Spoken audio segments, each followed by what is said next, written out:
నమస్కారం.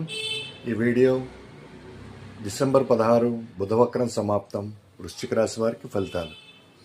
వృశ్చిక రాశి వారికి విశేషమైన ధనలాభం కలుగుతుంది, ఆరోగ్యం కుదురుపడుతుంది. మీ పర్సనాలిటీలో వచ్చిన ప్రస్ఫుటమైన మార్పు వల్ల అందరూ మీ కేసు ఆకర్షితులవుతారు.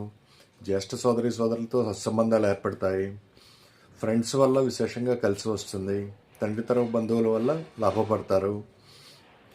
ఇంకా స్పెక్యులేషన్లో విశేషమైన ధనప్రాప్తి కలుగుతుంది. ఒక మంచి ఉద్యోగం కానీ, పదవి కానీ, లేకపోతే ఒక మంచి కాంట్రాక్ట్ కానీ లభిస్తుంది. ఇంకా విశేషమైన మీ మాట తీరు వల్ల చాలా వరకు అద్భుతమైన ఫలితాలు కలుగుతాయి. ఇంకా వ్యాపారంలో మంచి భాగస్వాములు దొరుకుతారు. వ్యాపారం 3 పువ్వులు 6 కాయలుగా సాగుతుంది. తర్వాత నూతన వ్యాపారాలు ప్రారంభించడానికి చాలా మంచి సమయం.